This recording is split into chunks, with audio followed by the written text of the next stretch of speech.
नमस्कार, travel today TV में एक बार फिर आपका स्वागत है। दर्शकों, एक वो समस्या जो समस्या जनजातीय क्षेत्र भरमौर के लोगों के लिए इस बार जी का जंजाल बन चुकी है, वो है लंगूरों की समस्या। और इन लंगूरों ने कई जो सेब के पौधे हैं, सैकड़ों सेब के पौधे जो हैं वो अपने पैने नुकीले दांतों से तबाह कर दिए हैं। और अब जो बागवान हैं उन्होंने अब वो हार चुके हैं। उन्होंने अपने बगीचों को जो है वो लंगूरों के हवाले कर दिया है। और इस आफत की जो सबसे बड़ी वजह है वो आप मेरे सामने जो एक नदी देख रहे हैं, ये रावी नदी है।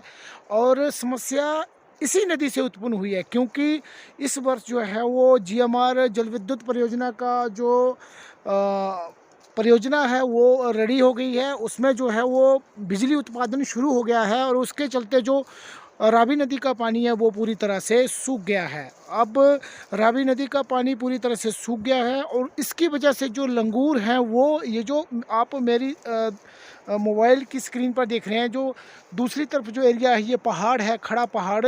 इन पहाड़ों से क्रॉस होकर पानी है नहीं, और उसकी वजह से सीधे इन बगीचों में पहुंच रहे हैं। और आप देख सकते हैं कि सैकड़ों जो पौधे हैं सेब के, वो पूरी तरह से इन लंगूरों ने बर्बाद कर दिए हैं।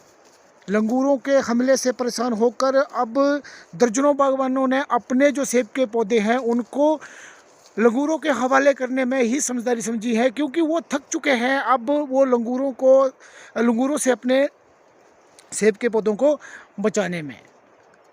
बड़ी बात यह है कि सैकड़ों पौधे जो हैं इस बार इन लंगूरों ने बर्बाद कर दिए हैं। और अब बागवान जो है उन्होंने हाथ खड़े कर दिए हैं कि अब जो है वो अपने इन सेब के पौधों को इन लंगूरों से बचाने में पूरी तरह से असमर्थ हैं, क्योंकि लंगूर जो हैं वो लगातार जो हैं वो सेब के पौधों को नुकसान पहुंचा रहे हैं। और उसकी वजह से अब बागवानों ने इनको लंगूरों के हवाले कर दिए। आप जो मेरी मोबाइल स्क्रीन पर देख रहे हैं, ये ग्राम पंचायत देओल का एक बगीचा है जो बिल्कुल रावी नदी के किनारे हैं। और इस बगीचे की जो हालत है वो तस्वीरों में बयां हो रही है। आप खुद देख सकते हैं कि लंगूरों ने इस पूरे के पूरे बगीचे को पूरी तरह से नेस्ता नाबूद कर दिया है।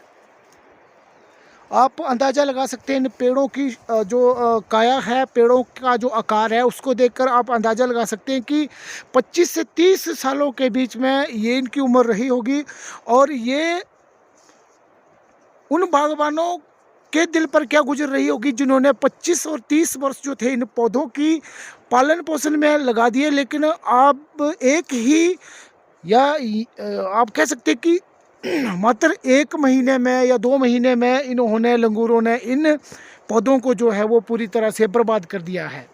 और वजह आप सामने देख रहे हैं, रावी नदी है। रावी नदी का पानी बिल्कुल सूख चुका है, क्योंकि पानी जो है वो कंपनी प्रबंधकों द्वारा टनल में डाल दिया गया है और बिजली उत्पादन जो है वो हो रहा है। लेकिन बिजली उत्पादन की कितनी बड़ी कीमत जो है वो इन बागवानों ने चुकाई है, ये आपके सामने है।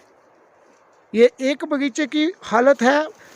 और ऐसे आपको भरमौर क्षेत्र की जो होली तहसील है उसमें दर्जनों बगीचे मिल जाएंगे, जिसमें सैकड़ों जो पेड़ हैं वो सूखने के कगार पर है। उनकी जो छाल थी बाहर की वो पूरी तरह से इन लंगूरों ने नोच डाली है। और अब ये जो पौधे हैं वो सूखने के कगार पर है, ये कभी भी सूख सकते हैं। आप उस बागवान की हालत का अंदाज़ा लगा सकते हैं जिसने 25 से 30 वर्ष अपनी कड़ी मेहनत इन पौधों को दी, और अब नदी का पानी सूखने के कारण अब वो बागवान जो है वो पूरी तरह से अब टूट चुके हैं। और उन्होंने इन बगीचों को जो है अब लंगूरों के हवाले कर दिया है। तो ये एक बगीचे की हालत नहीं है, यहाँ सैकड़ों पौधे हैं और दर्जनों बगीचे हैं जो कि इन लंगूरों के हमले के बाद बर्बाद हो चुके हैं। और अब बागवान जो हैं उन्होंने अपने हाथ खड़े कर दिए हैं। अब बागवान अपने इन बगीचों को इन लंगूरों से रक्षा करने में असमर्थ है, इसलिए अब इन्होंने लंगूरों के हवाले इन सभी बगीचों को कर दिया है। मैं इस वीडियो के माध्यम से एक बार फिर सरकार और जीएमआर जल विद्युत परियोजना का ध्यान आकर्षित करना चाहूँगा कि कम से कम वो देखें और जो बागवान हैं उनके दर्द को समझें, उनके जो समस्या है उसको समझें और कोई ना कोई इस समस्या का समाधान निकालें। धन्यवाद।